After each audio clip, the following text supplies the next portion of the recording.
కనీవిని ఎరుగని రీతిలో కృష్ణానదికి వరద పోటెత్తడంతో నదీ తీర ప్రాంతాల్లో ఆందోళనకర పరిస్థితులు ఏర్పడ్డాయి. 4 రోజుల నుంచి జల దిగ్బంధంలోనే పాయకాపురం, కండ్రిగ పరిసర ప్రాంతాల ప్రజలు ఇబ్బందులు పడుతున్నారు. చుట్టుపక్కల లక్షల క్యూసెక్ల నీరు ముంచెత్తిన త్రాగడానికి గుక్కేడు నీరు లేక అలమటించారు. ప్రభుత్వం అందిస్తున్న సహాయక చర్యలేమీ తమ వరకు అందడం లేదని వాపుతున్నారు. మరింత సమాచారం కండ్రిగ నుంచి మా ప్రతినిధి కాంతి అందిస్తారు. విజయవాడలో ముంపు ప్రాంతాల్లో ఏదైతే పంపిణీ చేసేందుకు ఇస్కాన్ ఆధ్వర్యంలో ఫుడ్ ని రెడీ చేస్తూ ఉన్నారు. ఎవరైతే మునిగిపోయిన ప్రాంతాలు ఇటు కృష్ణలంక, సింగనగర్, చిట్టినగర్ అటువంటి ఏరియాలన్నింటినీ కూడా ఇక్కడ ఇస్కాన్ కృష్ణలంక నుంచి ఫుడ్ పంపిణీ అయితే రోజు జరుగుతుంది. అలాగే వరద ప్రభావిత ప్రాంతాలలో ఎఫెక్ట్ అయిన వారికి పునరావాసాన్ని కూడా ఇస్కాన్ ఆధ్వర్యంలో కల్పిస్తున్నారు. ఏదైతే అందరూ కూడా సహకారం అందించినట్లయితే దీని నుంచి బయటికి రావచ్చు అని ఏదైతే సీఎం పిలుపునిచ్చారో దాని మేరకు ఇస్కాన్ ఆధ్వర్యంలో ఇక్కడ ప్రస్తుతం ఫుడ్ ప్రిపరేషన్ అయితే జరుగుతోంది. మొత్తంగా అన్ని ప్రాంతాల్లో ఎక్కడైతే వరద ఎఫెక్టెడ్ ఏరియాస్ ఉన్నాయో అన్ని ప్రాంతాలకి కూడా ఇక్కడ ఫుడ్ ప్రిపేర్ చేసి వాటిని ప్యాకెట్స్ గా మార్చి వారికి పంపిణీ చేసేందుకు ఇస్కాన్ ఆధ్వర్యంలో ఉదయం సాయంత్రం 2 పూట్ల కూడా ఈ ఫుడ్ ప్రిపరేషన్ అనేది జరుగుతోంది. కర్డ్ రైస్ తో పాటుగా పులిహోర, కర్డ్ రైస్, అలాగే సాంబార్ రైస్ ఇవన్నీ కూడా ఇస్కాన్ ఆధ్వర్యంలో చేపడుతూ ఉన్నారు. దాదాపు వేలాది మంది నిరాశ్రయులై ఉన్నారు. వారికి కనీసం మంచినీరు కానీ తినడానికి తిండి కానీ లేని పరిస్థితులు ప్రతి ప్రాంతంలో కూడా కొనసాగుతున్నాయి. ఈ నేపథ్యంలో ఎక్కడైతే వరద ముంపు జరిగిందో విజయవాడ చుట్టుపక్కల ప్రాంతాలన్నిటికీ కూడా ఇస్కాన్ ఆధ్వర్యంలో ఈ ఫుడ్ పంపిణీ అనేది చేపడుతూ ఉన్నారు. అలాగే సహాయక కార్యక్రమాల్లో కూడా ఇస్కాన్ పాల్గొంటుంది. అయితే ప్రస్తుతం మనతో ఇస్కాన్ ప్రతినిధులు ఉన్నారు, వారిని అడిగి తెలుసుకుందాం. సార్ చెప్పండి, అంటే ఇస్కాన్ ఆధ్వర్యంలో ఎంతమందికి డైలీ ఫుడ్ పంపిణీ అనేది జరుగుతూ ఉంది? హరే కృష్ణ.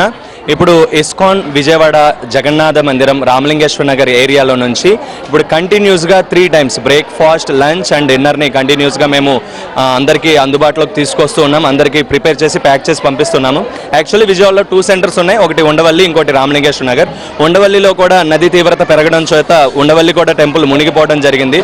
సో స్టిల్ కానీ మా టీం అంతా ఇక్కడ ఈ అన్నదాన కార్యక్రమంలో పార్టిసిపేట్ చేస్తూనే ఉన్నారు. కొన్ని వేల మందికి పైగా కంటిన్యూస్గా పర్ లాట్కి ఒక్కొక్క లాట్కి 5,000 మందికి పైగా అన్నదానం చేస్తూనే ఉన్నాము.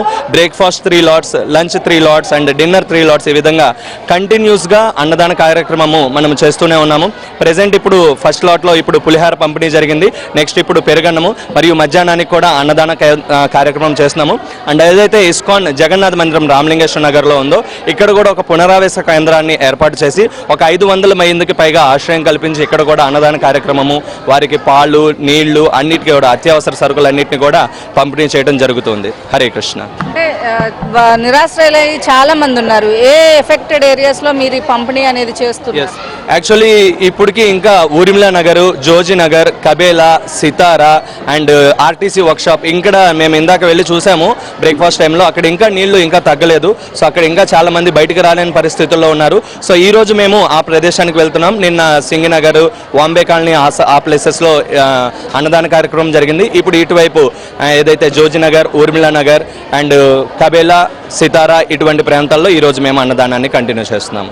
ఇస్కాన్ ఆధ్వర్యంలో జరుగుతున్నటువంటి ఈ ఫుడ్ పంపిణీ ఏదైతే ఉందో ఎవరైతే వరద ముంపులో ఉన్నారో వారికి 3 పూట్ల బ్రేక్ఫాస్ట్, మధ్యాహ్నం లంచ్, అలాగే ఈవినింగ్ డిన్నర్ ని కూడా పంపిణీ చేస్తూ ఉన్నారని చెప్తున్నారు. ముంపు ప్రాంతాల్లో ఉన్నటువంటి రామలింగేశ్వర నగర్ తదితర ప్రాంతాలు మాత్రమే కాకుండా అటు చిట్టినగర్ ఏరియాలో, అలాగే భవానీపురము, అలాగే జోజీ నగర్ ఇవన్నీ కూడా ముంపు ప్రాంతంలో ప్రస్తుతం ఉన్నాయి. ఈ నేపథ్యంలో వీరందరికీ కూడా ఫుడ్ పంపిణీ చేసేందుకు, అలాగే నిరాశ్రయులైన వారికి ఇక్కడ ఏదైతే ఇస్కాన్ రామలింగేశ్వర నగర్ ఆధ్వర్యంలో 500 మందికి రీహాబిలిటేషన్ సెంటర్ని కూడా ఏర్పాటు చేశాం. వారికి కావాల్సినటువంటి హెల్త్, మెడికల్ క్యాంప్స్ ని కూడా ఇక్కడ కండక్ట్ చేస్తున్నారు. ఈ నేపథ్యంలో ఎవరైతే వరద ముంపు ప్రాంతాలలో ఉన్న వారికి అందరూ కూడా హెల్ప్ చేయాలి అని చెప్పి ప్రభుత్వం ఏదైతే ఆదేశాలు ఇచ్చిందో కొన్ని సంస్థలు ఇస్కాన్తో సహా కొన్ని ఆధ్యాత్మిక సంస్థలే కాదు స్వచ్ఛంద సంస్థలు కూడా ముందుకు వచ్చి నిరాశ్రయులైన వారికి ఫుడ్ పంపిణీ కావచ్చు, ఆహార పంపిణీతో పాటుగా